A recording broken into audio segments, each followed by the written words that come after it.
Okay, so today's video is a little bit different than normal. It's a little more morbid. It's the Memento Mori Tag, which was created by Polyglot Reading. I actually saw Farah at Bookstalgic do this earlier this year, and I thought I'd give it a try, and spooky season just seemed like the right time to be talking about books and the topic of death in books. So basically there are 8 questions and I wanted to answer them for you guys, and I think you can tag people to do this tag, but if you want to do it, I think you should just do it. This is just a really interesting tag, and it really puts into perspective maybe what you're reading and what you want to read in the future. The first question honestly might be my favorite. It is, how many books do you think you'll be able to how many books do you think you'll be able to read considering your current age and like average life expectancy? So I did look up like average women's life expectancy from like Canada, and I believe it was close to 83. I am 28 currently, so I did the math. If I continue to read at the pace I'm reading at, which is about 5 books a month, that's about 60 books a year. Once at 83, if I have continued to read at the pace that I am currently reading at, I will have had the opportunity to read 3,300 books.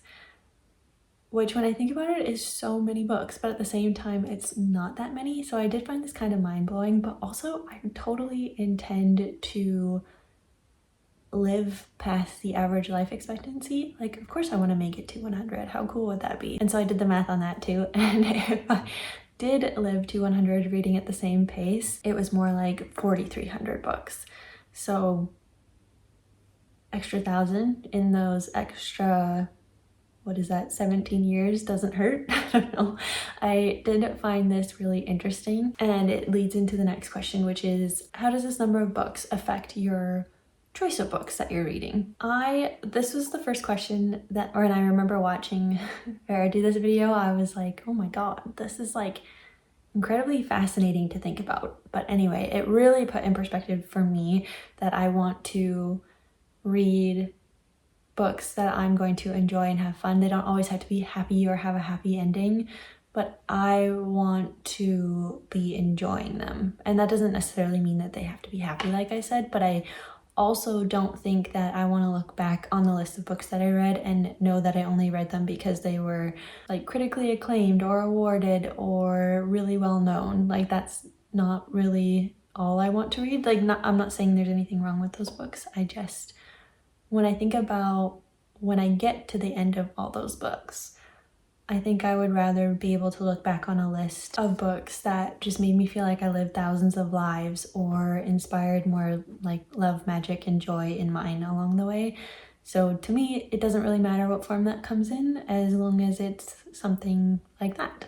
So I do think this made me realize that it's important to maybe pick the books more carefully that I'm reading, and not in the sense that they need to be, like I said, award-winning or anything, just probably being more conscious of if I'm actually enjoying a book or if I'm trying to get through it, and DNFing books more often, because I tend to not do that. I'm getting slightly better at it, but yeah, it's something where my curiosity gets the best of me and I want to know how it ends. But I think to maybe fix that, I'm gonna just start looking up the ending of books. If I'm like, I don't want to push through this, I'll just, look up the ending, find out how it ends, problem solved.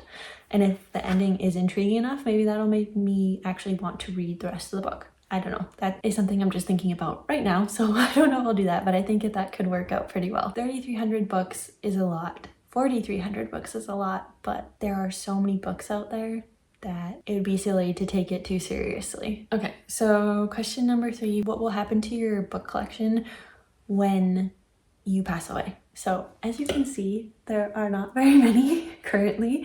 I don't know what this will look like years from now. It could be tremendously more amount of books, a tremendous amount more. I don't know, doesn't matter. There could be a lot more books. I don't know what will happen to them. They are essentially just books at the end of the day. I do like to think that my family or loved ones could have them, especially the ones I maybe annotate, because then it would be kind of like they have a piece of me that's like forever and still there physically with them. However, I would not mind if they were just donated. I think some of the magic of books is that they are shared. So whatever happens to them is what is meant to happen to them, and I'm not too worried about it. Currently, there aren't too many to give away anyway. Definitely don't want them to sit locked up and just rot away. That would just be sad. And then question 4, is there a book that helps you cope with the disturbing fact of a limited lifespan? I don't like the idea of calling it disturbing per se. I think it is what it is. I guess it may be to like our minds it can be disturbing and uneasy and uncomfortable, but I don't know. I think I'd rather have a limited lifespan than an unlimited one. Anyway, that's not the question. Is there a book that helps you cope with the disturbing fact of a limited lifespan? I will say, I feel like all the books I read tend to just kind of make me forget about that, which is pretty fun. So like, that's not really the answer to this question. Yeah, I think that's the brilliant thing about books, is they really do kind of make you forget about that kind of thing for a moment. Like, life isn't so imminent. But I guess if I had to pick a book that maybe at the time made me feel better about it, would possibly be Anam by John O'Donohue, I think I have it.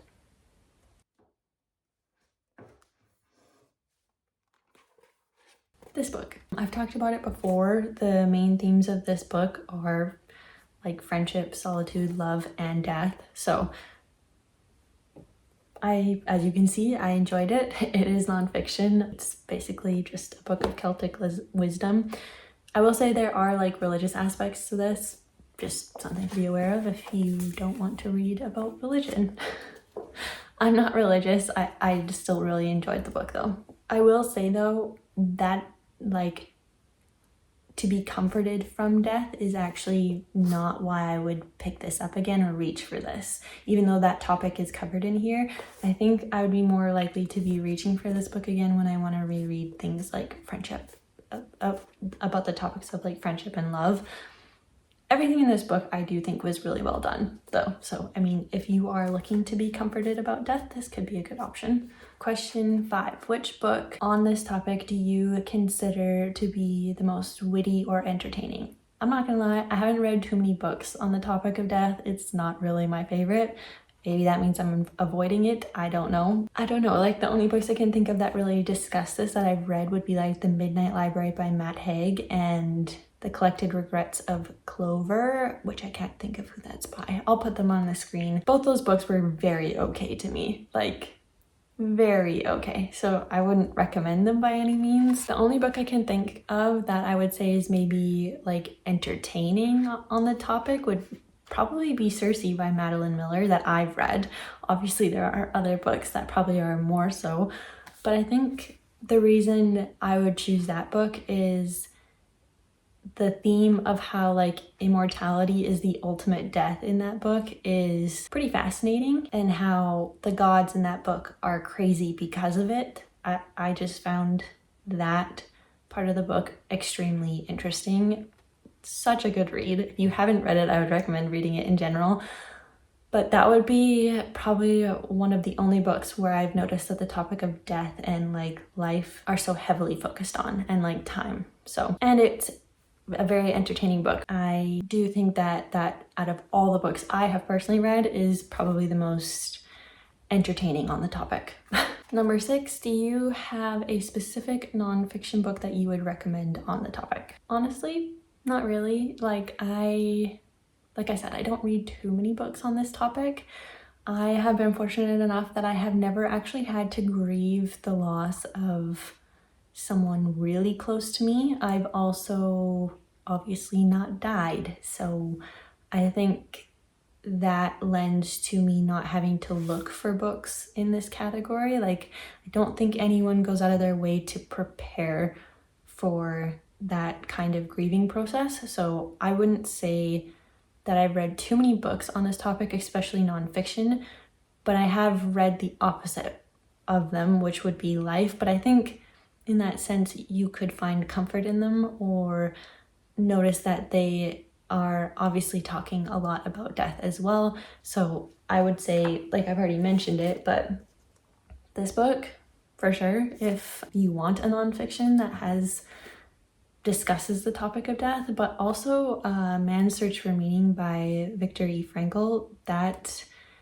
would be probably the only other book I can think of that I really read that really touches on the topic of death. It is the story of a Holocaust survivor. Pretty like heartbreaking, miraculous book. Man's Search for Meaning is an interesting one because it is kind of a memoir biography. It is the author's story himself amongst other people's stories, like his patients, because he is a psychiatrist in Nazi death camps, and the topic of death is definitely there. It is a very inspiring book, I guess you could say. It's very spiritual.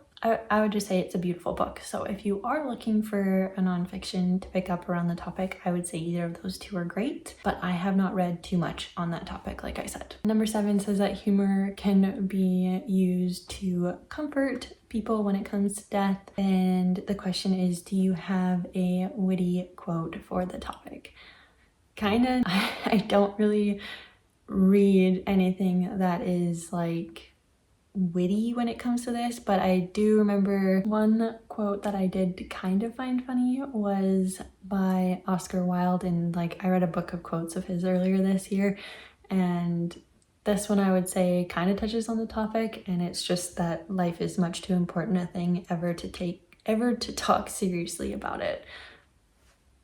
I don't know, I'd have to agree, and I do find that kind of funny. The man just seems very unserious.